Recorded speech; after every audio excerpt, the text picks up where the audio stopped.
नमस्कार दोस्तों, मैं अंशुल सोनी एक बार फिर से संभवी आईएएस के इस ऑनलाइन प्लेटफॉर्म में आपका बहुत बहुत स्वागत करता हूं। दोस्तों, अलग अलग प्रतियोगी परीक्षाओं को ध्यान में रखते हुए जैसे एमपीपीएससी की परीक्षा, एमपीएसआई की परीक्षा, कांस्टेबल की परीक्षा और आरआरबी जैसी परीक्षाओं को ध्यान में रखते हुए हम साइंस में एक सीरीज को चला रहे हैं जिसमें बायो के तहत जितने भी इंपॉर्टेंट ऑब्जेक्टिव क्वेश्चन है हमें सॉल्व कर रहे हैं। इसी को करते हुए हमने पिछले बहुत से टॉपिक्स को हल कर लिया है। जैसे हमने कोशिका के टॉपिक को हल कर लिया है, हमने blood circulatory system, digestion, nutrition, excretion system जिसे हम उत्सर्जन तंत्र कहते हैं, और इसी तरह के हमने काफी सारे ऑब्जेक्टिव को सॉल्व किया है। आज इसी में आगे बढ़ते हुए हम कंकाल तंत्र की तरफ आगे बढ़ रहे हैं, जिसमें कंकाल तंत्र से संबंधित जितने भी महत्वपूर्ण ऑब्जेक्टिव क्वेश्चन है उन्हें आज हम हल करने वाले हैं। उम्मीद करते हैं कि आपके लिए यह क्लास काफी ज्यादा लाभदायक होगी, काफी ज्यादा बेनिफिशियल होगी। चलिए शुरू करते हैं हम अपनी सीरीज को और बढ़ते हैं पहले प्रश्न की तरफ। पहला प्रश्न है हमारा, मानव शरीर में किस तत्व का प्रतिशत सबसे ज्यादा अधिक होता है? देखिए, ये जो है कई बार पूछा गया प्रश्न है, बहुत ज्यादा कंफ्यूजन क्रिएट करता है कि मानव शरीर में सबसे ज्यादा परसेंटेज जो है वो किसका पाया जाता है। देखिए, यदि यहां पर देखा जाए तो क्या हाइड्रोजन का परसेंटेज ज्यादा पाया जाएगा? ऑप्शन ए बिल्कुल गलत, हाइड्रोजन का परसेंटेज ज्यादा नहीं होगा। कार्बन का परसेंटेज सबसे ज्यादा हो गया का? तो बिल्कुल नहीं। नाइट्रोजन का परसेंट सबसे ज्यादा होगा तो क्या? ये भी नहीं। ऑक्सीजन का परसेंट होगा क्या? तो ये बिल्कुल इसका सही आंसर है। ऑक्सीजन इसका बिल्कुल सही आंसर है। ह्यूमन बॉडी में ऑक्सीजन का परसेंटेज जो है वो सबसे ज्यादा पाया जाता है। ऑक्सीजन का परसेंटेज ही सबसे ज्यादा होगा, और ये परसेंटेज कितना होगा, क्यों होगा, इसके बारे में हम चर्चा करते हैं। तो ऑक्सीजन के परसेंटेज के बारे में जब हम ये देखते हैं तो ऑक्सीजन का परसेंटेज पाया जाता है लगभग 65%। लगभग 65% ये पाया जाता है। और ये क्यों पाया जाता है? क्योंकि हमारी बॉडी में लगभग 60-65% जो है वो पानी पाया जाता है। H2O से मिलकर के हमारी बॉडी बनती है, जल से मिलकर हमारी बॉडी बनती है, और पानी से ही संबंधित होने के कारण हम ये कह सकते हैं कि लगभग 65% ऑक्सीजन जो है वो पाया जाता है। अब बाकी के ऑप्शन की तरफ जब हम चर्चा करते हैं तो हम ये देखते हैं कि कार्बन कितने परसेंट पाया जाता है। तो कार्बन के बारे में हम देखते हैं तो हम ये देखते हैं कि लगभग 18% कार्बन यहां पर पाया जाएगा।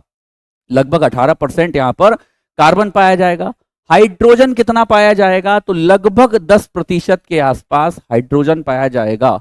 और नाइट्रोजन कितना पाया जाएगा? तो लगभग 3% के आसपास नाइट्रोजन जो है ये पाया जाएगा। ये अप्रोक्सीमेट आंकड़े, ये कुछ पॉइंट में भी होते हैं।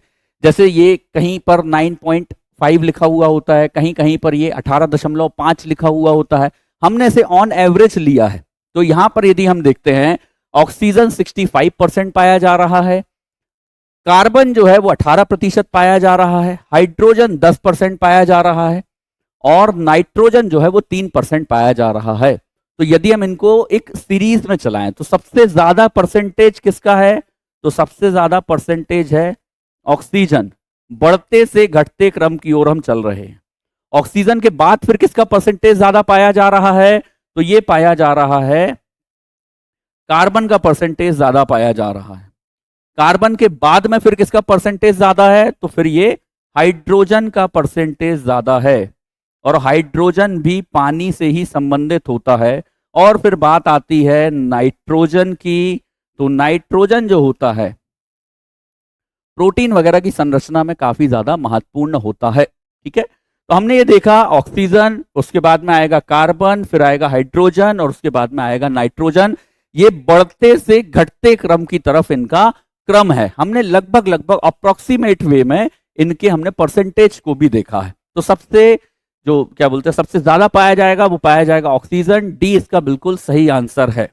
अगले प्रश्न की तरफ हम आगे बढ़ रहे हैं, और अगला प्रश्न है हमारा, वयस्क मानव में कितनी अस्थियां पाई जाती हैं, मतलब कितनी बोन्स पाई जाती हैं? देखिए, बड़ा ही सरल सा प्रश्न है। इसके लिए तो हमें बहुत ज्यादा सोच विचार नहीं करना चाहिए, क्योंकि हम अपनी सामान्य जीवन शैली में भी जानते हैं कि 206 हड्डियां पाई जाती हैं। ये जो इसका आंसर है ये बिल्कुल सही है। 206 हड्डियां जो हैं ये पाई जाती हैं। लेकिन प्रश्न हमने यहां पर क्यों ऐड किया? हमने ये इसके लिए नहीं ऐड किया कि हड्डियां कितनी पाई जाती है, वो तो सबको पता है। कंपटीशन एग्जाम की तैयारी करने वाला व्यक्ति हर कोई जानता है कि 206 हड्डियां पाई जाती है। जो कंपटीशन एग्जाम की तैयारी नहीं करता, सामान्य व्यक्ति भी जानता है कि 206 हड्डियां पाई जाती हैं। इससे रिलेटेड और कितने तरह के प्रश्न हो सकते हैं, उनके बारे में हमको चर्चा करनी है। तो अब हम ये देखते हैं कि जो छोटे बच्चे होते हैं, जो छोटे बच्चे होते हैं, उनमें कितनी हड्डियां पाई जाती हैं। तो ये लगभग 300 हड्डियां पाई जाती हैं, लगभग 300 हड्डियां पाई जाती हैं। अब ऐसा 300 क्यों, मतलब छोटे बच्चों में 300 हड्डियां, बड़ों में 206 हड्डियां, ऐसा क्यों होता है? दरअसल छोटे बच्चों में जो हड्डियां पाई जाती हैं, आगे चल करके वो आपस में जुड़ जाती हैं। बहुत सारी हड्डियां आपस में जुड़ जाती हैं और जुड़ करके वो एक सिंगल बोन बनाते हैं। तो मतलब ऐसे आपस में जुड़ते जुड़ते जो अंत में हड्डियां बचती हैं, वो 206 हड्डियां बचती हैं। तो छोटे बच्चे में 300 हड्डियां पाई जाएंगी और बड़ों में पाई जाएंगी 206 हड्डियां। अब हम इसे और ज्यादा डिवाइड करते हैं कि आखिरकार यह हड्डियां किस तरह से पाई जा रही हैं। इन 206 हड्डियों में मानव कंकाल तंत्र दो भागों में डिवाइड हो जाता है। पहला होता है जिसे हम कहते हैं एक्सियल, और दूसरा होता है जिसे हम कहते हैं अपेंडिकुलर।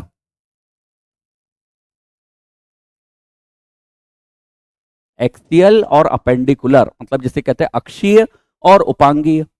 206 हड्डियों में से एक्सियल वाला जो पोर्शन होता है वहां पर आती है 80 हड्डियां। अपेंडिकुलर वाला जो पोर्शन होता है वहां पर आती हैं 126 हड्डियां। तो इस तरीके से हमने ये देखा कि ह्यूमन स्केलेटन सिस्टम को दो भागों में बांट दिया जाता है। एक होता है एक्सियल, 80 हड्डियां आएंगी, और दूसरा होता है अपेंडिकुलर जिसमें 126 हड्डियां आती हैं। और बच्चों में कितनी हड्डियां पाई जाती हैं? तो बच्चों में लगभग 300 हड्डियां पाई जाएंगी, 300 बोन्स पाए जाएंगे। यहां पर एक इमेज की मदद से हम समझने की कोशिश करते हैं कि आखिरकार ये स्ट्रक्चर कैसा है। देखिए, ये एक स्ट्रक्चर आपको दिखाई दे रहा है। ये जो पहला स्ट्रक्चर आप देख रहे हैं, ये है एक्सियल स्केलेटन, मतलब जिसे हम कहते हैं अक्षीय कंकाल। ये एक्सियल स्केलेटन आपको दिखाई दे रहा है। तो देखिए, इसमें कितनी चीजों को इंक्लूड किया गया है। एक सीधी रेखा में जो भी अंग आ रहे हैं, जैसे कि सिर का हिस्सा, पूरी खोपड़ी का हिस्सा, रिब्स का हिस्सा, और पीछे ये जो स्पाइनल कॉर्ड का हिस्सा दिखाई दे रहा है, इसे हमने इंक्लूड किया है एक्सियल स्केलेटन में। और इनके अलावा जितने भी बोन्स बचते हैं, जैसे कि शोल्डर में पाया जाने वाला ये बोन, क्लेविकल, स्कैपुला, ह्यूमरस, ये हाथ का पूरा हिस्सा। तो ये जो दोनों हाथ के हिस्से पाए जाते हैं और ये जो दोनों पैर के हिस्से पाए जाते हैं, इन्हें कहा जाता है अपेंडिकुलर स्केलेटन, या तो जिसे हम कहते हैं उपांगीय कंकाल। एक होता अक्षीय और एक होता उपांगीय। तो हमने देखा एक्सियल स्केलेटन, और दूसरा जिसे हमने देखा उसे हमने कहा है अपेंडिकुलर स्केलेटन। ठीक है, तो इस तरीके से स्केलेटन को दो भागों में बांट दिया जाएगा। इस हिस्से में कितनी हड्डियां आएंगी, फिर से मैं रिपीट कर रहा हूं, 80 हड्डियां आएंगी। ये जो हिस्सा है इसमें कितनी हड्डियां आएंगी, तो इसमें 126 हड्डियां जो हैं वो आएंगी, 126 हड्डियां आएंगी। इन दोनों को मिला करके टोटल कितनी हड्डियां हो जाएंगी, तो इन दोनों को मिला करके टोटल हो जाएंगे 206। ठीक है, ये मैंने आपको एक इमेज दिखा दी, दोनों किस तरह के दिखाई देते हैं, इससे आप एक एस्टिमेट लगा सकते हैं। और इमेज की मदद से जब हम किसी चीज को देखते हैं तो वो हमें ज्यादा अच्छी तरह से याद हो जाता है। इसलिए हमारा प्रयास ये रहता है कि मैक्सिमम क्वेश्चन को सॉल्व करते समय उसकी एक इमेज आपको दिखा दी जाए। तो हमने ये इमेज की मदद से इस क्वेश्चन को देखा, काफी सारे प्रश्नों को हमने जानने की कोशिश की है। आगे बढ़ते हैं अगले प्रश्न की तरफ, और अगला प्रश्न है हमारा, इसका तो सही आंसर जो है वो है ऑप्शन सी, 206 हड्डियां। ये बिल्कुल इसका सही आंसर है। आगे बढ़ते हैं अगले प्रश्न की तरफ, और अगला प्रश्न है हमारा, निम्नलिखित में से कौन सी मानव शरीर की सबसे छोटी हड्डी है? कई बार पूछा गया प्रश्न, और कंपटीशन एग्जाम की तैयारी करने वाले हर एक स्टूडेंट को ये याद रहता है, रटा रहता है कि आखिरकार इसका आंसर क्या है। चलिए, क्या यह वोमर हो सकता है? नहीं, ये जो है चेहरे से संबंधित हड्डी है, मतलब ये फेस से संबंधित हड्डी होती है। अब ये जो लिखा हुआ है जिससे हमने कहा मैलियस, इनकस और स्टेपिस, ये तीनों की तीनों हड्डियां किसकी पाई जाती हैं? ये तीनों की तीनों हड्डियां मध्य कान में पाई जाने वाली हड्डियां हैं। बहुत छोटी छोटी हड्डियां होती हैं और इनके कुछ आकार भी होते हैं, कोई निहाई जैसा दिखाई देता है, कोई जो क्या बोलते हैं हथकड़ी जैसा स्ट्रक्चर भी होता है। तो उनके स्ट्रक्चर पर अभी हम नहीं जा रहे हैं, अभी तो हम केवल इतना देख रहे हैं कि ये तीनों हड्डियों में से सबसे छोटी हड्डी कौन सी होती है। तो ये जो ऑप्शन सी लिखा हुआ है जिसे हमने कहा स्टेपिस, ये बिल्कुल इसका सही आंसर है। ये हड्डी सबसे छोटी होती है। मैलियस भी कान में पाई जाती है, इनकस भी कान में पाई जाती है, लेकिन स्टेपिस जो होती है वो सबसे ज्यादा छोटी हड्डी होती है। हम जो कुछ भी सुनते हैं उस ध्वनि को कान के आगे के हिस्से में ट्रांसफर करने में ये तीनों हड्डियां काफी मदद करती हैं। अब हम ये देखते हैं कि आखिरकार ये इमेज में किस तरह की दिखाई देती हैं। तो जब हम इमेज की तरफ आगे बढ़ते हैं तो ये देखिए, ये आपको कान की हड्डियों का हिस्सा दिखाई दे रहा है। ये है टिम्पैनिक मेम्ब्रेन, कान का हिस्सा है ना, कान के पर्दे से संबंधित है। अब ये देखिए आप, जब आप ये आगे बढ़ते हैं तो ये जो पहली हड्डी है इसे कहा जाता है मेलियस, ये जो हड्डी आपको दिखाई दे रही। फिर जब हम और आगे बढ़ते हैं, जो सेकंड नंबर पर ये जो बोन आपको दिखाई दे रही है, क्या बोलते हैं, इसे कहा जाएगा इनकस। ये बीच वाली बोन को कहा जाएगा इनकस, ये दिखाई दे रहा है यहाँ पर। और जो सबसे आखिरी हड्डी ये जो दिखाई दे रही है, देखिए ये बिल्कुल ऐसा लग रहा है जैसे कि हथकड़ी जैसी हड्डी जैसी स्ट्रक्चर इसका बिल्कुल वैसा दिखाई दे रहा है। तो ये जो आखिरी हड्डी है इसे कहते हैं स्टेपिस, ये हड्डी को कहा जाएगा स्टेपिस कहा जाएगा। यही बोन है जो सबसे छोटी होती है मानव के शरीर में। कहां पर पाई जाती है? तो कान के बीच के हिस्से में, मध्य कान के हिस्से में यह पाई जाती है। एक और इमेज देख लीजिए इससे, एक और इमेज बिल्कुल ऐसी ही है। ये देखिए, ये दूसरी इमेज है, ये दूसरी इमेज है। ये यहां पर देखिए, ये स्टेपिस नाम की हड्डी दिखाई दे रही है, ये इनकस नाम की हड्डी दिखाई दे रही है, और ये जो हड्डी दिखाई दे रही है ये जो है मेलियस नाम की हड्डी है, ये हड्डी दिखाई दे रही है। ठीक है, तो तीनों बोन्स के बारे में हमने देखा। ठीक, ये तीनों बोन्स के बारे में हम देख चुके हैं। अब हमें एक फैक्ट और देना है कि इनके तीनों के कॉम्बिनेशन को क्या कहा जाता है। इन तीनों के कॉम्बिनेशन को यदि देखा जाए तो इन तीनों का कॉम्बिनेशन जो होता है उसे कहते हैं, ये जो तीनों का कॉम्बिनेशन है उसे कहा जाता है एयर ऑक्सिकल्स। ये देखिए यहां पर लिखा भी हुआ है, ये लिखा हुआ है।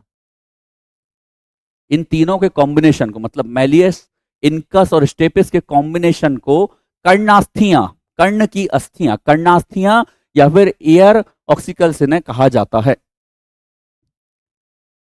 आगे बढ़ते हैं अगले प्रश्न की तरफ, और अगला प्रश्न है हमारा, इसका सही आंसर जो है वो है ऑप्शन सी।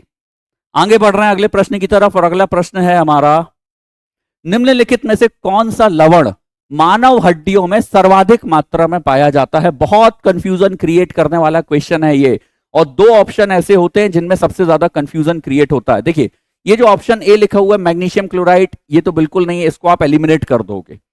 ये जो दूसरा ऑप्शन लिखा हुआ है कैल्शियम फास्फेट, और यह जो तीसरा ऑप्शन लिखा हुआ है कैल्शियम कार्बोनेट, इनमें ही कंफ्यूजन क्रिएट होता है। सोडियम क्लोराइड को भी आप एलिमिनेट कर दोगे, इसमें भी दिक्कत नहीं आएगी। हमारे मन में जो है एक कंफ्यूजन क्रिएट होता है, कैल्शियम कार्बोनेट को अक्सर हम थोड़ा सा ज्यादा सुनते हैं, कैल्शियम फास्फेट जो है वो कम सुनते हैं। तो हमें ऐसा लगता है, बहुत सारे स्टूडेंट्स को मैंने देखा इसका आंसर कैल्शियम कार्बोनेट लगा देते हैं, क्लास में भी मैंने देखा कैल्शियम कार्बोनेट बोलते हैं, जबकि सही आंसर जो है इसका ये है कैल्शियम फास्फेट। कैल्शियम फास्फेट इसका बिल्कुल सही आंसर होता है, जो कि क्या बोलते हैं, मानव हड्डियों में सबसे ज्यादा मात्रा में पाया जाता है। सॉल्ट, यहाँ पे लवण की बात की गई है, ऐसा कौन सा सॉल्ट है जो सबसे ज्यादा मात्रा में पाया जाएगा? तो कैल्शियम फास्फेट सबसे ज्यादा पाया जाता है, और कंपैरेटिवली कैल्शियम कार्बोनेट कम होता है, कैल्शियम फास्फेट ज्यादा होता है। तो चलिए, जब हमने यहां पर सॉल्ट के बारे में चर्चा कर ली है, तो एक फैक्ट और हम याद रखते हैं कि बोन्स के अंदर जो प्रोटीन पाया जाता है वो प्रोटीन कौन सा होता है, ये भी हमें पता होना चाहिए। कई बार पूछा गया प्रश्न है, और वो प्रोटीन होता है ओसिन प्रोटीन। ये भी याद रखिए कि हड्डियों के अंदर, बोन्स के अंदर जो प्रोटीन पाया जाता है उस प्रोटीन को क्या कहा जाता है? तो उसे ओसिन प्रोटीन कहा जाता है। लवण पूछा जाएगा सबसे ज्यादा कौन सा पाया जाता है, तो कैल्शियम फास्फेट। प्रोटीन के बारे में यदि पूछा जाए तो ओसिन नाम का प्रोटीन पाया जाता है, यह भी याद रखने के लिए फैक्ट है। आगे बढ़ते हैं अगले प्रश्न की तरफ, इसका आंसर बी है। आगे बढ़ रहे हैं हम अगले प्रश्न की तरफ। मनुष्य के शरीर में पसलियों के कितने जोड़ होते हैं? ये देखिए, अब यहां पर प्रश्न को सॉल्व करते समय प्रश्न को हमेशा ध्यान से पढ़ें, इस प्रश्न को काफी ज्यादा कंफ्यूजन क्रिएट करता है। अभी तो आपको इसका आंसर सामान्य तौर पे दिख ही रहा होगा, क्योंकि कंफ्यूजन क्रिएट करने वाला ऑप्शन यहां पर है नहीं। यदि यहां पर वर्ड यूज किया गया है जोड़े, तो फिर इसका आंसर हो जाएगा 12, ये बिल्कुल इसका सही आंसर है। लेकिन यदि यहां पे जोड़े शब्द को यूज ना किया गया होता और ऑप्शन में 24 होता, तो फिर ये कंफ्यूजन क्रिएट करता। तो याद रखिएगा, पसलियां जो है टोटल पाई जाती हैं 24, जोड़ों के रूप में वो होती हैं 12। और अक्सर यही प्रश्न पूछा जाता है, बहुत कम ऐसे एग्जाम वगैरह है जहां पर ये जोड़े शब्द को अलग करके पूछा गया होगा, लेकिन हमें पता होना चाहिए कि वो जोड़े के रूप में है। तो 12 जोड़ी पसलियां पाई जाती हैं, 12 जोड़े रिब्स पाए जाते हैं, ये इसका बिल्कुल सही आंसर है। लेकिन ये तो बड़ा सरल प्रश्न है। इससे संबंधित दूसरे प्रश्न जो होते हैं वो काफी ज्यादा जरूरी है कि आखिरकार इनमें से 12 जोड़ी ये जो पसलियां पाई जा रही हैं, इनमें से कौन सी पसलियां ऐसी हैं जिन्हें हम ट्रू रिब्स कहते हैं, ऐसी कौन सी पसलियां जिन्हें हम फॉल्स रिब्स कहते हैं, और ऐसी कौन सी पसलियां होती हैं जिन्हें हम फ्लोटिंग रिब्स कहते हैं, या तो तैरती हुई पसलियां उन्हें कहा जाता है। तो देखिए यहां पर 12 पसलियां पाई जा रही हैं। 1 से लेकर के 7 तक की जो भी रिब्स होती हैं उन्हें हम ट्रू रिब्स कहते हैं, ये याद रखिएगा, ये कहलाती हैं ट्रू रिब्स। फिर 8 से लेकर के 8वां नंबर, 9वां नंबर और 10वें नंबर की जो पसलियां होती हैं उन्हें कहा जाता है फॉल्स रिब्स, उन्हें कहा जाएगा फॉल्स रिब्स। और जो 11वें और 12वें नंबर की पसली होती है उन्हें तैरती हुई पसलियां या तो फ्लोटिंग रिब्स कहा जाता है, उन्हें कहा जाता है फ्लोटिंग रिब्स। ठीक है, उन्हें कहा जाता है तैरती हुई पसलियां या तो फ्लोटिंग रिब्स। अब ये याद करने में भी दिक्कत हो रही होगी कि आखिरकार इसे हम कैसे याद करें। बिल्कुल याद करने की जरूरत नहीं है, आप तो केवल इमेज देख लो। जैसे ही आप इमेज देख लोगे तो आसानी से आपको सारी चीजें जो हैं याद हो जाएंगी। सारी इमेज जो है हमने यहाँ पर इकट्ठा करके रखी हुई हैं। ये देखिए, ये एक इमेज आपको दिखाई दे रही है, ये एक दूसरी इमेज भी है, ये एक इमेज आपको दिखाई दे रही है। देखिए यहाँ पर आप देखिए, ये यहाँ पर जो 1 से लेकर के 7 तक की रिब्स दिखाई दे रही है, ये जो हिस्सा आपको दिखाई दे रहा है, ये जो आपको रिब्स दिखाई दे रही हैं ना, ये रिब्स कैसी हैं? 1 से लेकर के 7 नंबर की ये ट्रू रिब्स हैं। अब ये ट्रू रिब्स क्यों हैं?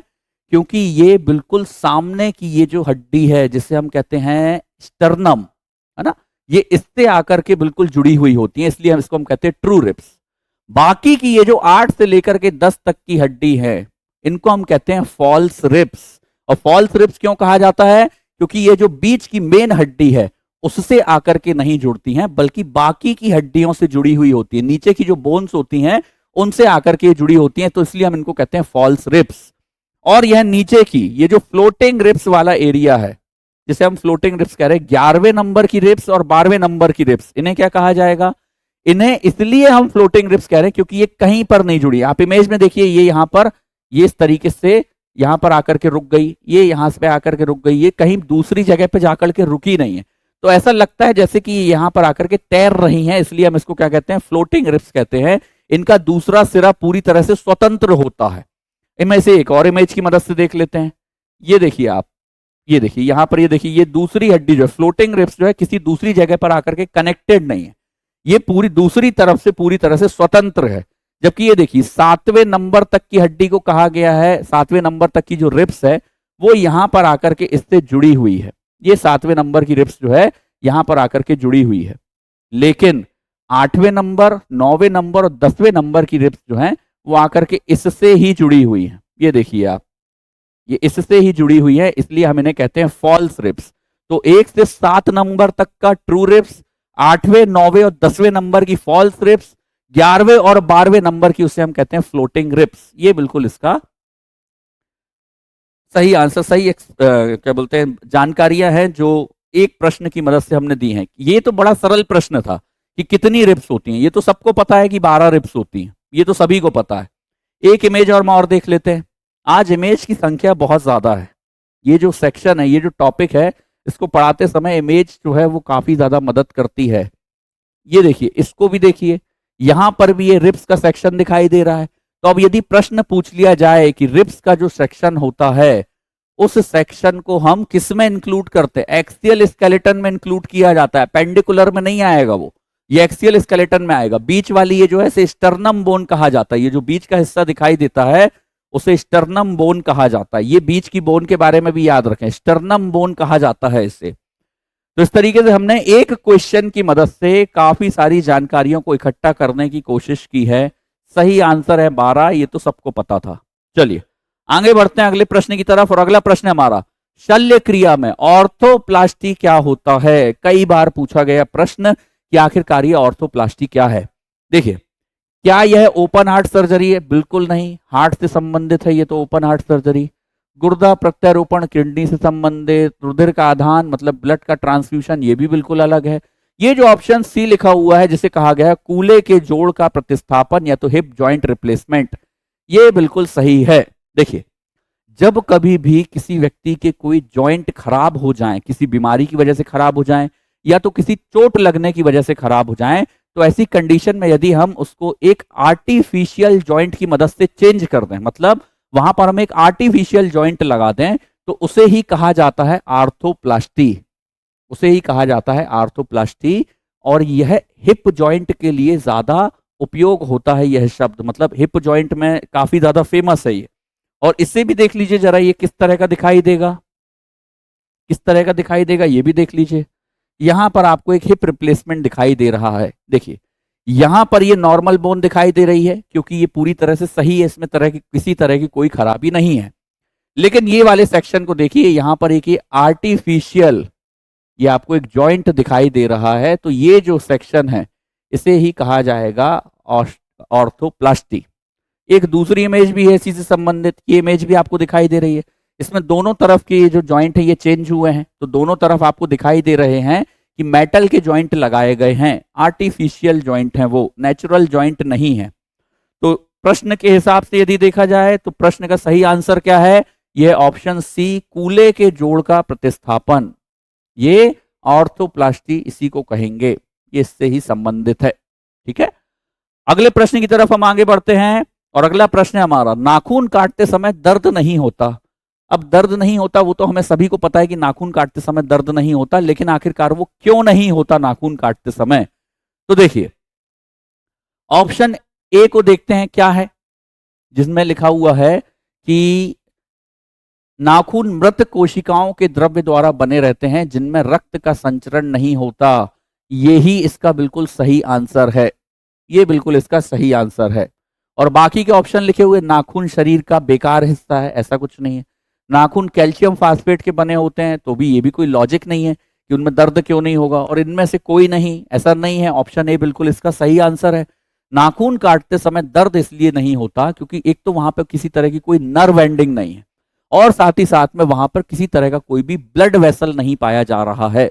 तो ये हमें याद रखना है कि वहां पर किसी तरह की कोई नर्व एंडिंग नहीं होती है, साथ ही साथ में वहां पर किसी तरह का कोई ब्लड वेसल नहीं पाया जा रहा है, और वो किसके बने होते हैं? वो मृत कोशिकाओं के बने होते हैं। इसकी वजह से नाखून काटते समय हमें किसी तरह का कोई दर्द नहीं होता है। लेकिन यहां पर एक फैक्ट और याद रखिए कि नाखून वगैरह किसके बने होते हैं? तो एक खास तरह का प्रोटीन होता है जिसको कहते हैं केराटिन। केराटिन प्रोटीन से मिलकर के, केराटिन प्रोटीन जो होता है उससे मिलकर के नाखून वगैरह बने होते हैं। नाखून उससे बना होता है, बाल उससे बने हुए होते हैं, जानवरों के जो सींग होते हैं, खुर होते हैं, वो भी उससे मिलकर के बने होते हैं। तो ये भी आप याद रखिए, अतिरिक्त तथ्य को यह भी याद रखिए। आगे बढ़ते हैं अगले प्रश्न की तरफ। ये सरल क्वेश्चन था तो इसमें हम बहुत ज्यादा डिस्कस नहीं कर रहे हैं, अगले प्रश्न की तरफ हम आगे बढ़ रहे हैं। अगला प्रश्न है हमारा, मानव रीढ़ की हड्डी में कितनी कशेरुकाएं होती हैं? बहुत सरल प्रश्न है, लेकिन इसके अंदर भी बहुत सारे फैक्ट्स जो है वो छुपे हुए हैं, बहुत सारे। क्या वर्टिब्रल कॉलम में जो कशेरुकाएं पाई जाती हैं वो 25 हो सकती हैं? तो नहीं, 25 इसका सही आंसर नहीं है। क्या वो 33 हो सकती हैं? ये बिल्कुल इसका सही आंसर है। और हमें सामान्य तौर पर पता होता है कि वर्टिब्रल कॉलम में जो कशेरुकाएं होती है उनका नंबर पाया जाता है वो 33 होती हैं। ठीक है, लेकिन ये तो बड़ा ही सामान्य सा प्रश्न है, इसमें कुछ ऐसा बहुत ज्यादा खास है नहीं। इनके अंदर जो फैक्ट्स छुपे हुए हैं वो बहुत ज्यादा महत्वपूर्ण हैं। ये जो 33 कशेरुकाएं पाई जाती हैं, ये पाई जाती हैं छोटे बच्चों में। ये पाई जाएंगी, छोटे बच्चे जो होते हैं उनमें पाई जाती है। लेकिन यदि हम बात करें वयस्क की, एक बड़े व्यक्ति की, तो उसमें ये कशेरुकाएं हो जाती हैं 26 हो जाती हैं ये। अब आखिरकार ये कैसे होता है, देखिए जरा, हम इसको पहले पूरा इसका डिवाइडेशन देखते हैं। सबसे पहले जो कशेरुकाएं होती, 33 कशेरुकाएं जो होती हैं, हम उनका एक डिवाइडेशन देख रहे हैं। ये देखिए इमेज की मदद से हम इसको देख लेते हैं कि आखिरकार ये कितनी कशेरुकाएं पाई जाती हैं। ये आपको एक इमेज दिखाई दे रही है, स्पाइनल कॉर्ड की ये एनाटॉमी है। यहां पर ये जो हिस्सा आपको दिखाई दे रहा है, ये हिस्सा जो दिखाई दे रहा है, ये शुरू में जो 7 कशेरुकाएं होती हैं, 33 में से शुरू में जो 7 होती हैं, वो होती हैं सर्वाइकल स्पाइन का हिस्सा। सर्वाइकल कशेरुकाएं उनको कहते हैं। C1 से लेकर के C7 तक का जो हिस्सा होता है ये वो है। अगला जो हिस्सा होता है उसे कहते हैं थोरेसिक, और इनकी संख्या होती है 12। अगला हिस्सा जो है उसे कहा जाता है लंबर स्पाइन, और ये होते हैं 5। फिर बाद में ये जो सेक्रम का हिस्सा दिखाई दे रहा है उसे कहते हैं हम, ये भी होते हैं लगभग 5 ही होते हैं। और ये जो कॉक्सी का हिस्सा दिखाई दे रहा है, इसे कॉक्सीजियल भी कहते हैं, ये होते हैं 4। तो इस तरीके से जब आप इनको आपस में मिलाएंगे, टोटल जब आप करेंगे, तो 7, 12, 5, 5 और 4, तो टोटल जो निकलता है वो निकलता है 33। तो इसका सही आंसर हो जाता है 33। कितनी कशेरुकाएं पाई जा रही हैं? सर्वाइकल है, शुरू के 7 को कह रहे हैं सर्वाइकल, फिर थोरेसिक, फिर लंबर, सेक्रम और कॉक्सीजियल। ये देखिए, ये इसका एक दूसरा स्ट्रक्चर भी दिखाई दे रहा है जिसमें ये स्पष्ट तौर पर और भी दिखाया गया है। शुरू में सर्वाइकल C1 से लेकर के C1 से C7 तक। अगला जो है उसे हमने कहा थोरेसिक, मतलब जो अगला भाग आता है उसे थोरेसिक कहा जाता है, रीढ़ की हड्डी का। ये होते हैं 12। लंबर स्पाइन का हिस्सा होता है वो 5 पाई जाती हैं। सेक्रल जो है S1 से लेकर के S5 तक, ये भी 5 होती है। और ये जो कॉक्सीजियल है ये होते हैं टोटल 4। अब देखिए, ये होता है एक वयस्क में, मतलब जो क्या बोलते हैं बच्चे हैं उनमें पाए जाते हैं। ये जो मैंने आपको आखिरी का 5 और आखिरी का 4 बताया है, ये बच्चों में पाए जाते हैं। लेकिन जब कोई व्यक्ति वयस्क हो जाता है तो आखिरी की ये 5 कशेरुकाएं मिलकर के एक कशेरुका बना लेती है, और ये जो आखिरी की 4 कशेरुकाएं लिखी हुई हैं ये आपस में मिलकर के एक कशेरुका बना लेते हैं। और इसकी वजह से जो अडल्ट होते हैं उनमें जो वर्टिब्रल होते हैं उनकी संख्या घट जाती है। मतलब उनमें 33 की जगह उनमें जो कशेरुकाएं पाई जाती हैं वो 26 पाई जाती हैं। 33 से घट करके वो 26 हो जाते हैं, क्योंकि यहाँ पे सेक्रल का हिस्सा और कॉक्सीजियल का हिस्सा जो है वो आपस में जुड़ जाता है। सेक्रल की 5 हड्डियां आपस में जुड़ जाएंगी, मिलकर के एक हड्डी बना लेगी। कॉक्सीजियल की 4 हड्डियां आपस में जुड़ जाएंगी, वो मिलकर के एक हड्डियां बना लेंगी। इस तरीके से 7, 12, 5, 1 और 1 ये मिलकर के लगभग 26 हड्डियां बना लेते। तो वयस्कों में जो हड्डियां पाई जाएंगी उनकी संख्या होती है 26। ये याद रखिए, इतने फैक्ट हमें याद रखने हैं इसके बारे में। तो हमने ये देखा जो बच्चे होते हैं टोटल कितनी होती हैं? 33 पाई जाती हैं। वयस्क जब हो जाते हैं तब उनमें कितनी होती हैं? तब उनमें होती हैं 26। सर्वाइकल कितनी पाई जाती हैं? तो सर्वाइकल होती हैं 7। उसके बाद में आती है थोरेसिक, थोरेसिक होती हैं 12। फिर आती है लंबर स्पाइन होती हैं 5, L1 से लेकर के L5 तक। फिर आती हैं सेक्रल, सेक्रल भी होते हैं 5। और उसके बाद में आता है कॉक्सीगल, जिसको हम कहते हैं कॉक्सीजियल। यहां पर भी C लिखा है, यहां पर भी C, इसलिए मैंने यहां पर पूरा लिखा। ये होते हैं 4। जो अडल्ट होंगे ये 5 हड्डियां उनकी आपस में मिल जाएंगी और एक में बदल जाएगी। ये 4 आपस में मिल जाएंगी, एक में बदल जाएंगी। तो इसलिए अडल्ट में पाए जाएंगे 26, छोटे बच्चों में पाए जाएंगे 33। इनके बारे में जरूर याद रखिए, इमेज की मदद से भी मैंने आपको बता दिया और मैंने कई बार इसका रिवीजन भी करवा दिया। आगे बढ़ते हैं अगले प्रश्न की तरफ, और अगला प्रश्न है हमारा, अक्षीय कंकाल में कितनी हड्डियां होती हैं? देखिए, अक्षीय कंकाल में पाई जाने वाली हड्डियां जो है इनके बारे में हमने पहले क्वेश्चन को सॉल्व कर लिया है। जब मैंने दूसरे नंबर के प्रश्न को हल कराया था, जो वो प्रश्न था कि मानव शरीर में कितनी हड्डियां पाई जाती है, तो मैंने आपको बताया था 206 हड्डियां होती हैं। उसको हम 2 पार्ट में डिवाइड कर देते हैं, एक होता है अक्षीय और एक होता है उपांगी। एक्सियल और एपेंडिकुलर में हमने उसे डिवाइड किया था। एक्सियल में पाई जाती हैं, देखिए अब यहां पर यही प्रश्न पूछा गया है कि एक्सियल में कितनी हड्डियां पाई जा रही हैं। तो एक्सियल में जो हड्डियां पाई जाती हैं उनकी संख्या होती है 80। ये हम पिछले क्वेश्चन में भी देख चुके हैं, और इससे संबंधित एक इमेज भी मैंने आपको दिखाई थी, जो इमेज आपको यहां पर दिखाई दे रही है। ये इमेज आपको दिखाई दे रही है, ये होता है एक्सियल स्केलेटन पूरा, ये पूरा का पूरा स्कल का हिस्सा, रिब्स का हिस्सा, पीछे की स्पाइनल कॉर्ड का हिस्सा, ये कहलाएगा एक्सियल स्केलेटन। और यहां पर देखिए ये पहले से लिखा हुआ भी है कि लगभग इसमें जो है 80 हड्डियां पाई जाएंगी, 80 हड्डियां जो है इसमें पाई जाती हैं। लेकिन यदि अब हम ये देखें कि कितनी हड्डियां पाई जा रही हैं कहां पर, तो देखिए खोपड़ी में जो हड्डियां पाई जा रही हैं, स्कल के हिस्से में जो हड्डियां पाई जाती हैं, उनकी संख्या होती है 29। ये याद रखिए, उनकी संख्या कितनी होती है, तो उनकी संख्या पाई जाती है 29। फिर बात आते हैं कहां पर, रीढ़ की हड्डी के हिस्से में, जिसे हम कहते हैं कशेरुक, इसे कहते हैं कशेरुक में कितनी हड्डियां पाई जाएंगी, कशेरुक दंड जिसे कहा जाता है, उसे में कितनी हड्डियां पाई जाएंगी, तो उसमें पाई जाती हैं 26। अभी हमने पिछले क्वेश्चन में भी इसके बारे में देखा। और जब हम पसलियों वाले सामने के वक्षीय पिंजर की तरफ आते हैं, उसे वक्षीय पिंजर कहा जाता है, पसलियों वाला हिस्सा जो होता है उसे वक्षीय पिंजर कहा जाता है, तो वहां पर इन हड्डियों की संख्या होती है 25। अब ये 25 कैसे हो गई है, अब ये देखिए रिब्स कितनी होती हैं, तो रिब्स के बारे में मैंने आपको बताया था 12 के 12 जोड़ी पाई जाती हैं, तो टोटल हो जाएंगी 24। और सामने की तरफ में एक हड्डी पाई जाती है, सामने की तरफ भी एक हड्डी पाई जाती है। ये देखिए इमेज में देखिए आप, ये यहां पर आपको ये हिस्सा दिखाई दे रहा है, ये देखिए ये सामने की तरफ में स्टर्नम बोन पाया जाता है, ये जो बोन आप दिखाई दे रहा है, तो इसको भी हम इंक्लूड करते हैं। तो इस तरीके से हड्डियां कितनी हो जाएंगी, सिर के हिस्से में आएंगी 29 हड्डियां, ये जो रिब्स वाला पोर्शन और ये जो आपको क्या बोलते हैं स्टर्नम हड्डी दिखाई दे रही है, यहां पर हो जाएंगी 25। और ये जो रीढ़ की हड्डी में दिखाई दे रही है वयस्क में यदि देखा जाए तो 26। तो इस तरीके से देखा जाए अपेंडिकुलर में कितने आ रहे हैं, अपेंडिकुलर में इनकी संख्या हो रही है 80, सॉरी माफ करिएगा, अक्षीय कंकाल में इनकी संख्या हो रही है 80, और अपेंडिकुलर में जब हम इसको देखेंगे तब उसकी संख्या हो जाएगी 126। ये पूछा जाता तो अपेंडिकुलर के लिए सही होता, अक्षीय पूछा गया है तो 80 इसका सही आंसर है। और 80 किस तरह से होते हैं वो भी मैंने आपको बता दिया, खोपड़ी में 29, जो कशेरुक का हिस्सा पाया जाता है वहां पर 26, और जो वक्षीय पिंजर पाया जाता है वहां पर 25, 12 के जोड़े में रिब्स होती हैं, और एक सामने की हड्डी पाई जाती है स्टर्नम बोन जिसे हम कहते हैं।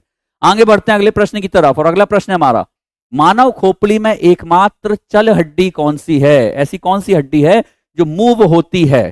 तो देखिए यहां पर मानव की जो खोपड़ी होती है उसमें ये जो एथमॉइड हड्डी है ये भी नहीं, नसिका हड्डी ये भी नहीं, लैक्राइमल बोन ये भी नहीं, ये जो मैंडेबल पाया जा रहा है ये मूवेबल होता है, और ये जबड़े में पाया जाता है, ये जबड़े की हड्डी है। ये कहां की हड्डी है, तो ये जबड़े की हड्डी है, ये पूरी तरह से मूव हो सकता है, ये पूरी तरह से मूव हो सकता है। ये देखिए इसको, इससे संबंधित भी एक इमेज है, इसमें हमने मैक्सिमम इमेज को शामिल किया है ताकि ये जो है काफी सरल हो सके ये ऑब्जेक्टिव की सीरीज आपके लिए। यहां पर जबड़े की हड्डी है, देखिए यहां पर जो है दिखाई देगा, ये जो आपको दिखाई दे रहा है इसे हम कहते हैं मैंडिबल। ये जो जबड़े का हिस्सा दिखाई देता है ये इस तरीके से दिखाई देता है, और ये पूरी तरह से मूव हो सकता है, खाना खाते समय ये मूव होता है, ये आप देखिए खाना खाते समय एक मूव होता है। और एक खास तरह का जॉइंट पाया जाता है जिसको कहते हैं TMJ, उस जॉइंट से ये पूरी तरह से जुड़ा हुआ होता है, ठीक है, इसको कहते हैं टेम्पोरो मैंडिबुलर जॉइंट, उसे कहा जाता है temporo mandibular joint, temporo mandibular joint की मदद से वो जुड़ा हुआ होता है, TMJ उसे हम शॉर्ट में कहते हैं, उसे हम कहते हैं TMJ, ठीक है, TMJ जॉइंट से ये जुड़ा हुआ होता है। तो यही बस एक ऐसी हड्डी है जो हमारे खोपड़ी के हिस्से मतलब जो सामने का हिस्सा होता है उसमें ये मूव हो सकती है। यहाँ पर प्रश्न में भी इसी के बारे में पूछा गया है कि आखिरकार मानव खोपड़ी में एकमात्र चल हड्डी कौन सी होती है, तो यह होती है मैंडिबल, ठीक है।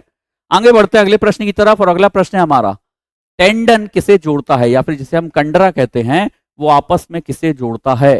तो देखिए क्या यह हड्डी को हड्डी से जोड़ने का काम करेगा, नहीं, हड्डी को हड्डी से जोड़ने का काम लिगामेंट का होता है, लिगामेंट जो होते हैं वो हड्डी को हड्डी से जोड़ने का काम करते हैं, तंत्रिका को मांसपेशी से बिल्कुल नहीं, मांसपेशी को हड्डी से, ये इसका बिल्कुल सही आंसर है। मांसपेशी को हड्डी से जोड़ने वाले टेंडन होते हैं, जो टेंडन होता है वो मांसपेशी को हड्डी से जोड़ने का काम करता है, और जो लिगामेंट होता है वो लिगामेंट हड्डी को हड्डी से, मतलब बोन को बोन से जोड़ने का काम करता है। इसके बारे में जरूर याद रखिए, ये कंफ्यूजन क्रिएट करता है। दोनों के बारे में याद रखिए, हड्डी को हड्डी से जोड़ने का काम लिगामेंट करेगा और मांसपेशी को हड्डी से जोड़ने का काम टेंडन करेगा। आगे बढ़ते हैं अगले प्रश्न की तरफ। इसका सही आंसर जो है वो सी है, ये भी हमने देख लिया है। आगे बढ़ रहे हैं अगले प्रश्न की तरफ। ये लिखा हुआ है कंदुक खल्लिका संधि, या फिर जिसे हम कहते हैं बॉल एंड सॉकेट जॉइंट, एक उदाहरण निम्नलिखित में से कौन सा है? देखिए, कंदुक खल्लिका संधि जो होती है, ये संधि जो है ये इस तरह की होती है कि इसका एक हिस्सा दिखाई देता है बॉल की तरह और दूसरा हिस्सा दिखाई देता है सॉकेट की तरह। ये देखिए, ये आपको एक इमेज दिखाई दे रही है जो कि कंधे की हड्डी का जॉइंट है। ये देखिए, ये कंधे में जो ह्यूमरस हड्डी जुड़ी हुई है, ये आपको इसका हिस्सा दिखाई दे रहा होगा बिल्कुल बॉल की तरह, और ये जो दूसरा हिस्सा है ऊपर का हिस्सा, ये एक सॉकेट की तरह दिखाई देता है। तो इसलिए हम इसे कहते हैं बॉल एंड सॉकेट जॉइंट। कहां पर पाए जाते हैं? तो ये दो जगह पर जो है मेनली पाए जाएंगे। एक होता है कंधे का हिस्सा, ये जो कंधे का हिस्सा होता है यहां पर, और साथ ही साथ में हिप जॉइंट जो होता है वो हिस्से में ये पाए जाते हैं। अब क्या ये ऑप्शन में यहां पर लिखा हुआ है, ये दो ऑप्शन में से कुछ है? यहां पर लिखा हुआ है कोहनी की संधि, एल्बो जॉइंट, ये संबंधित नहीं है। एल्बो जॉइंट जो होता है वो हिंज जॉइंट होता है, जो एक ही तरफ पर मूव होता है। घुटने की संधि, नी जॉइंट, ये भी एक ही तरफ पर मूव होता है। कंधे की संधि, ये जो लिखा हुआ है ये बिल्कुल सही आंसर है इसका। और अभी मैंने आपको इसका इमेज भी दिखाई, ये देखिए, ये कंधे का जॉइंट आपको दिखाई दे रहा है। कंधे का जॉइंट कैसा है? एक तरफ पर ये बॉल दिखाई दे रहा है, दूसरी तरफ पर ये सॉकेट दिखाई दे रहा है, इसलिए हम इसे बॉल एंड सॉकेट जॉइंट भी कहते हैं। साथ ही साथ में यदि आपको पिछले क्वेश्चन में याद होगा, मैंने आपको जहां पर knee replacement, sorry, hip replacement वाले सेक्शन को दिखाया था, तो वहां पर भी इसी तरह का जॉइंट पाया जा रहा था। ये देखिए, यहां पर भी इसी तरह का जॉइंट पाया जाता है। एक तरफ बॉल जैसा स्ट्रक्चर होता है और दूसरी तरफ पर यहां पर सॉकेट जैसा स्ट्रक्चर पाया जाता है। तो ये दोनों जॉइंट कहलाते हैं ball and socket joint. Option C इसका बिल्कुल सही आंसर है, कंधे की संधि, कंधे के जॉइंट। चलिए आगे बढ़ते हैं अगले क्वेश्चन की तरफ। ये यहाँ पे गर्दन की संधि भी लिखा हुआ है, नेक जॉइंट, यहाँ पे पिवट जॉइंट वगैरह आते हैं। आगे बढ़ते हैं अगले क्वेश्चन की तरफ, और अगला क्वेश्चन है हमारा, स्तनियों में बाह्य कंकाल का उदाहरण क्या है? बाह्य कंकाल मतलब एक्सोस्केलेटन का उदाहरण क्या है? तो देखिए, क्या यह कशेरुक दंड हो सकता है? बिल्कुल नहीं। त्वचा, ये त्वचा जो है ये अभी इतना सटीक आंसर नहीं है। हाथ और पैर, ये भी नहीं। ये जो लिखा हुआ है नाखून, बाल एवं खुर, ये इसका बिल्कुल सही आंसर है। ये एक्सोस्केलेटन के भाग होते हैं, बाहरी स्केलेटन के भाग होते हैं, और यह त्वचा के डेरिवेटिव्स होते हैं। तो यदि पूछा ये त्वचा को हमने क्यों नहीं इंक्लूड किया, क्योंकि ये त्वचा से ही उत्पन्न, त्वचा से ही व्युत्पन्न है, त्वचा के डेरिवेटिव है, डेरिवेटिव ऑफ द स्किन कहलाते हैं।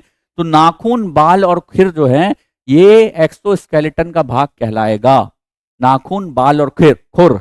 और ये मैंने आपको बताया था किससे बने होते हैं, तो एक प्रोटीन होता है जिसे हम कहते हैं कैरोटिन, उससे, उस प्रोटीन से मिलकर के बने होते हैं, केराटिन या कैरोटिन प्रोटीन से मिलकर के बने होते हैं। इतने फैक्ट जो है आपको याद रखना है इसके बारे में। ये त्वचा के डेरिवेटिव्स होते हैं, नाखून, बाल और खुर जो है एक्सोस्केलेटन में आता है। आगे बढ़ रहे हैं अगले प्रश्न की तरफ, और अगला प्रश्न है हमारा, आनन कंकाल, या तो जिसे हम फेशियल स्केलेटन कहते हैं, उनमें कितनी हड्डियों का बना हुआ यह होता है? तो देखिए, सही आंसर जो है वो है इसका ऑप्शन ए, 14 हड्डियों से मिलकर के ये बना होता है फेशियल स्केलेटन। ये इसका बिल्कुल सही आंसर है।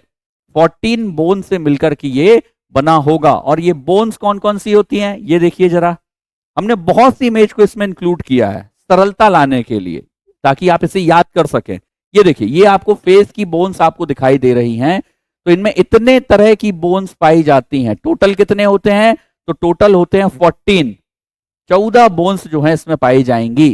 ठीक है, अब यहां पर एक चीज याद रखिएगा कि ये जो दो बोन्स है जिसे हम कहते हैं मैंडिबल, और एक होता है वोमर, ये बोन्स ही केवल और केवल एक एक पाई जाती है, बाकी सारी बोन्स को आप देखिए जोड़े में पाए जाते हैं।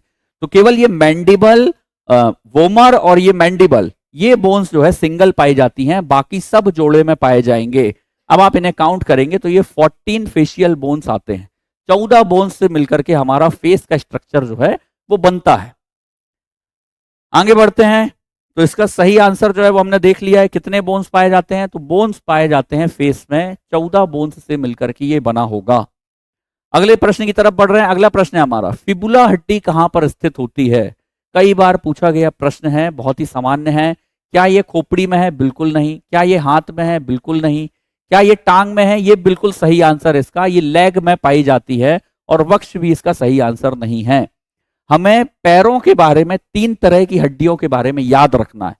एक होता है जिसे हम कहते हैं फिबुला, एक होता है जिसे हम कहते हैं फीमर, और एक होता है जिसे हम कहते हैं टिबिया। इन हड्डियों के बारे में हमें याद रखना है। और इसमें से भी एक फैक्ट मैं आपको और बता देता हूं कि यह जो हड्डी है फिबुला, ये तो टांग में पाई जाती है, तो ठीक है। यदि आपसे पूछा जाए कि ह्यूमन बॉडी की सबसे लंबी हड्डी कौन सी होती है, तो ये भी हमें पता होना चाहिए। ये सारे फैक्ट्स जो हैं, ये प्रश्नों को सॉल्व करते समय हम आपको बताते हैं। ये सारी हड्डी जो पाई जाती है ये होती है फीमर। फीमर की हड्डी ह्यूमन में सबसे ज्यादा लंबी हड्डी जो है वो पाई जाती है। अब ये कैसी दिखाई देती है ये भी देख लेते हैं कि आखिरकार ये कैसी दिखाई देगी। ये देखिए, ये जो हड्डी आपको दिखाई दे रही है, ये सबसे बड़ी हड्डी, ये मैंने आपको बताया फीमर की हड्डी पाई जाती है, सबसे बड़ी हड्डी होती है। अब ये देखिए, ये जो सामने की हड्डी आपको दिखाई दे रही है इसे कहते हैं टिबिया। ये जो पीछे की हड्डी आपको दिखाई दे रही है, पैर जो होता है, नीचे का जो पैर होता है, ये वाला हिस्सा, ये 2 हड्डियों से मिलकर के बनता है। एक हड्डी सामने की तरफ दिखाई दे रही है जिसको कहते हैं टिबिया, और ये बाजू की जो हड्डी दिखाई दे रही है, बोन दिखाई दे रही है, इसे कहते हैं फिबुला। और ऊपर की तरफ ये जो सिंगल बोन दिखाई दे रहा है उसे कहा जाता है फीमर। यही बोन जो है ये सबसे ज्यादा लंबा होता है, ये सबसे लंबा पाया जाता है। लॉन्गेस्ट बोन ह्यूमन बॉडी में यही है। ठीक है, तो हमें 3 तरह की बोन्स के बारे में याद रखना। और साथ ही साथ में घुटने के बीच में ये जो एक कटोरी जैसा स्ट्रक्चर दिखाई देता है इसे कहते हैं पटेला। इसके बारे में भी याद रखिए, ये भी कई बार क्वेश्चन में पूछा जाता है। आगे बढ़ते हैं अगले प्रश्न की तरफ। इसका सही आंसर जो है वो है टांग में, फिबुला हड्डी टांग में पाई जाती है, और हमने सारी बोन्स के बारे में देख लिया। आगे देखते हैं, टॉर्सल्स अस्थियां शरीर के किस भाग में स्थित होती हैं? तो देखिए, क्या यह पैर में है? बिल्कुल सही, इसका आंसर जो है पैर ही है। टॉर्सल्स की जो हड्डियां होती हैं ये शॉर्ट बोन कहलाती हैं। ये कैसी बोन्स कहलाती हैं? ये शॉर्ट बोन कहलाती हैं। और ये कहां पर पाई जाती हैं? तो ये लेग के हिस्से में पाई जाती हैं। नीचे जो टखने का हिस्सा होता है वहां पर ये पाई जाती हैं टॉर्सल्स की हड्डियां। जिस तरीके से हाथों में कॉर्पल्स की हड्डियां पाई जाती हैं कलाई में, उसी तरीके से पैर के निचले हिस्से में जहां पर टखने का हिस्सा शुरू होता है वहां पर पाई जाती है टॉर्सल्स की हड्डियां। और इनकी संख्या जो होती है, अब ये संख्या के बारे में भी देख लिया जाए। टॉर्सल्स की जो हड्डियां होती है उनकी संख्या होती है 7। और यदि मान लीजिए आपसे ये पूछा जाए हाथ में, तो हाथ में हड्डियां जो पाई जाती है उन्हें हम कहते हैं कॉर्पल्स, कॉर्पस कहा जाता है। ठीक है, कॉर्पल्स पाई जाती हैं। तो वो कितनी होती हैं? कॉर्पस की हड्डियां पाई जाती हैं तो वो होती हैं 8। इनके बारे में भी याद रखिए। यहां कहीं पर शायद इमेज में ये बना हुआ होगा, ये हमने ये जो स्ट्रक्चर अभी खोला था मेन स्ट्रक्चर स्केलेटन का, वहां पर ये शायद होगा। ये देखिए, ये टॉर्सल्स बोन दिखाई दे रही है, ये दिखाई दे रही है, पैर की एड़ी के पास दिखाई दे रही है। और हाथों के पास में देखिए ये कार्पल बोन दिखाई दे रही है, ये कार्पल बोन दिखाई दे रही है। टॉर्सल बोन की संख्या कितनी होती है? तो ये होती है 7। कार्पल बोन की संख्या कितनी? तो ये होती है 8। ये भी आप याद रखिए। प्रश्न की तरफ आगे बढ़ते हैं हम फिर से। तो इसका सही आंसर जो है कि टॉर्सल की हड्डियां, अस्थियां, बोन्स कहां पर पाए जाते हैं? पैर में पाए जाते हैं। यदि यहां पे कॉर्पस के बारे में पूछा जाता तो फिर इसका सही आंसर होता हाथ में। ठीक है, आगे बढ़ रहे हैं अगले प्रश्न की तरफ। और अगला प्रश्न हमारा, निम्नलिखित में से कौन सा एक सपाट अस्थि या तो जिसे हम कहते हैं फ्लैट बोन का एग्जाम्पल है? देखिए, ये जो यहां पर लिखी हुई है, टखने की अस्थि क्या हो सकता है? टखने की अस्थि नहीं हो सकता, शॉर्ट बोन का एग्जाम्पल होता है। पेल्विक बोन जो होता है वो इर्रेगुलर बोन का एग्जाम्पल है, अनियमित बोन का एग्जाम्पल है, ये भी नहीं हो सकती है। कलाई की हड्डी, ये भी शॉर्ट बोन का एग्जाम्पल होती है। और यहां प्रश्न में पूछा गया है फ्लैट बोन कौन सा है? तो ये जो सबसे आखिरी में लिखा हुआ है पसलियां, जिसे हम कहते हैं रिब्स, ये होती है आपकी फ्लैट बोन, चपटी हड्डियां पाई जाती हैं। ये देखिए ये किस तरह की होती हैं, चपटी हड्डियां होती हैं, और इसलिए इसे हम फ्लैट बोन भी कहते हैं। ये इमेज की मदद से आपने इसे देखा। आज के लेक्चर में मैं फिर से बोल रहा हूं, हमने बहुत ज्यादा इमेजेस को इंक्लूड किया है ताकि आपके लिए काफी ज्यादा आसानी हो। सही आंसर जो है ये है इसका ऑप्शन डी, फ्लैट बोन का एग्जाम्पल यही है। अगले आगे बढ़ रहे हैं हम अगले प्रश्न की तरफ, और अगला प्रश्न है हमारा, मनुष्यों में गर्दन निम्नलिखित में से किस जोड़ से सिर से जुड़ी हुई होती है? अच्छा प्रश्न है ये, कि परीक्षा में पूछे गए प्रश्न है ये सभी। और देखिए, क्या यह बॉल एंड सॉकेट ज्वाइंट हो सकता है? बिल्कुल नहीं। क्या यह हिंज ज्वाइंट हो सकता है? बिल्कुल नहीं। ये जो ऑप्शन सी लिखा हुआ है जिसे कहा गया है पिवोटल ज्वाइंट, ये बिल्कुल इसका सही आंसर है। पिवोटल ज्वाइंट पाया जाता है। ठीक है, हमारी जो गर्दन की हिस्सा पाया जाता है वहां पर मैंने आपको बताया था सर्वाइकल की हड्डियां पाई जाती हैं। तो सर्वाइकल की हड्डी में C1 और C2 के बीच में जो ज्वाइंट पाया जाएगा, C1 और C2 के बीच में जो ज्वाइंट पाया जाएगा उसे हम कहते हैं पिवोटल ज्वाइंट, वो कहलाता है पिवोटल ज्वाइंट। और जो C1 होता है उसे कहा जाता है एटलस, और जो C2 होता है उसे कहा जाता है एक्सिस। C2 को कहा जाएगा एक्सिस, C1 को कहा जाएगा एटलस और C2 को कहा जाएगा एक्सिस। ठीक है, तो ये भी याद रखिए कि C1 को क्या कहते हैं? एटलस कहते हैं। C2 को क्या कहा जाता है? सॉरी, C1 को एटलस और C2 को एक्सिस कहते हैं। और इनके बीच में जो ज्वाइंट पाया जाएगा उसे हम क्या कहेंगे? उसे हम कहेंगे पिवोटल ज्वाइंट। ये बिल्कुल इसका सही आंसर है। और स्थिर जोड़ ये सिर में पाए जाते हैं, खोपड़ी के हिस्सों में पाए जाते हैं। किसी तरह का कोई भी मूवमेंट इनमें नहीं होता है। ठीक है, हिंज ज्वाइंट जो होते हैं वो एक ही डायरेक्शन में इनमें मूवमेंट होता है। बॉल एंड सॉकेट ज्वाइंट जो होते हैं वो हर तरफ पर मूव हो सकते हैं। एक फैक्ट और मैं आपको बता देता हूं बॉल एंड सॉकेट ज्वाइंट के बारे में। ये कहां पर पाया जाता है? तो अभी हमने देखा था कि कंधे के हिस्से पर यह पाया जाता है ना। और इनमें सबसे ज्यादा मूवमेंट होता है, इनको हाथों को किसी भी डायरेक्शन में मूव किया जा सकता है। सबसे ज्यादा मूवमेंट जो फ्री मूवमेंट होता है वो बॉल एंड सॉकेट ज्वाइंट में ही होता है। लेकिन इसमें एक नुकसान भी है, सबसे ज्यादा डिसलोकेट होने के जो चांस होते हैं वो इन्हीं तरह के ज्वाइंट्स के होते हैं। तो इसलिए आपने अक्सर ये सुना होगा कि लोगों के कंधे जो है वो डिसलोकेट हो जाते हैं। तो जहां कहीं पर भी बॉल एंड सॉकेट ज्वाइंट होते हैं कंधे के हिस्से में, यदि सामान्य तौर पर देखा जाए ज्यादातर, तो कंधे के हिस्से का जो बॉल एंड सॉकेट ज्वाइंट होता है इसके डिसलोकेट होने के चांस भी काफी ज्यादा होते हैं। तो इतने फैक्ट्स को हमने देखा और अब हम आगे बढ़ते हैं। इसका सही आंसर है ऑप्शन सी। अगले प्रश्न की तरफ आगे बढ़ रहे हैं। अगला प्रश्न है हमारा, एटलस और अक्षक के मध्य पाए जाने वाले जोड़ मतलब पिवोट को क्या कहते हैं? देखिए अब ये कंफ्यूजन क्रिएट करेगा। क्यों कंफ्यूजन क्रिएट करेगा? क्योंकि मैंने अभी आपको ये वाले क्वेश्चन में बताया कि यहां गर्दन जो होती है उसमें C1 के हिस्से को कहा जाता है एटलस, C2 के हिस्से को कहा जाता है एक्सिस, और इसके बीच में जो जोड़ पाया जाता है उसे हम कहते हैं पिवोटल ज्वाइंट या तो पिवट ज्वाइंट। अब यहां पर दूसरा प्रश्न जो है ये भी बिल्कुल वैसा है।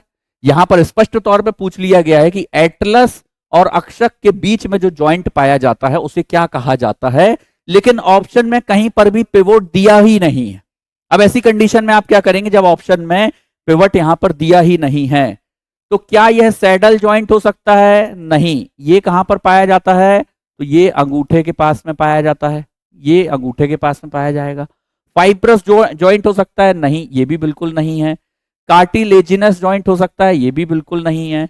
ये जो सिनोवियल ज्वाइंट लिखा हुआ है ये इसका बिल्कुल सही आंसर है। तो अब आपके मन में सवाल आएगा कि आखिरकार इसका आंसर पिवट ज्वाइंट क्यों नहीं है, यहां पर पिवट ज्वाइंट क्यों नहीं लिखा हुआ है?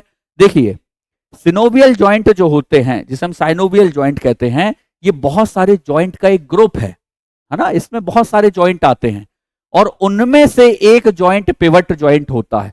तो वो साइनोवियल ज्वाइंट का एक हिस्सा है। साइनोवियल ज्वाइंट का जो ग्रुप पाया जाता है उनका एक हिस्सा जो है वो पिवोटल ज्वाइंट होता है या फिर जिसे हम पिवट ज्वाइंट कहते हैं। तो यदि मान लीजिए कहीं पर भी पिवोट ज्वाइंट नहीं लिखा हुआ है और साइनोवियल ज्वाइंट लिखा हुआ है तो आपको साइनोवियल ज्वाइंट पर सही आंसर जो है उसका साइनोवियल ज्वाइंट होगा। ये ऑप्शन डी इसका बिल्कुल सही आंसर है। एक बार मैं फिर से रिपीट कर देता हूं, साइनोवियल ज्वाइंट बहुत सारे होते हैं और उन्हीं का एक टाइप है पिवट ज्वाइंट। तो कहीं पर पिवट ज्वाइंट नहीं लिखा है तो कंफ्यूज नहीं होना है, ये इसका बिल्कुल सही आंसर है। अगला प्रश्न है, ऑस्टियोक्लास्ट निम्नलिखित में से किससे संबंधित है? ऑस्टियोक्लास्ट जो है निम्नलिखित में से किससे संबंधित होता है? तो क्या यह हड्डी के निर्माण से संबंधित है? बिल्कुल नहीं। बेसल लेमिना स्त्रावण? बिल्कुल नहीं। हड्डी टूटना और पुनः अवशोषण? ये इसका बिल्कुल सही आंसर है। और मांसपेशियों का पुनरुद्भवन? ये भी बिल्कुल इसका सही आंसर नहीं है। देखिए क्या होता है, ये ऐसी कोशिकाएं हैं जो खराब अस्थियों को, टूटी हुई अस्थियों को अलग करके पुनः अवशोषण में मदद करती हैं, इन्हें कहते हैं ऑस्टियोक्लास्ट। तो कहीं पर भी यदि मान लीजिए हड्डी टूटना लिखा हुआ है, तो जो खराब हड्डियां हैं उनको अलग करके, उनको तोड़ के ये अलग करते हैं, तो उनका संबंध होता है, उसे हम कहते हैं ऑस्टियोक्लास्ट। लेकिन कहीं पर यदि हड्डियों के निर्माण के बारे में पूछा जाए तो फिर यहां पर एक और शब्द के बारे में आप याद रखिए, ये होता है ऑस्टियोब्लास्ट। ये भी याद रखिए। तो ऑस्टियोब्लास्ट क्या है? नई हड्डियों के निर्माण से संबंधित है। लेकिन जो हड्डियां, जो अस्थियां टूट गई हैं, उनको जो अस्थियां खराब हो गई हैं, उनको तोड़ करके अलग करने का काम जो है वो ऑस्टियोक्लास्ट करता है। और फिर से देखिए यहां पर ये स्पष्ट तौर पे लिखा भी हुआ, पुनः अवशोषण, बोन को ब्रेक डाउन करना, खराब बोन को अलग करने का काम करना और उनका रीअब्जॉर्प्शन करना। ये क्या करता है? पुनः अवशोषण करने का काम करता है। तो ये टर्म जो है वो है ऑस्टियोक्लास्ट। और नई हड्डी के बनाने में बारे में जब भी पूछा जाएगा, हड्डियों का निर्माण, तो वो होगा ऑस्टियोब्लास्ट। दोनों में यहां पर काफी ज्यादा अंतर पाया जाता है। और इन्हीं की वजह से, इन दोनों टर्म्स की वजह से ही बोन्स के बनने में, टूटने में काफी ज्यादा संतुलन पाया जाता है। दोनों बोन्स के लिए काफी ज्यादा जरूरी हैं।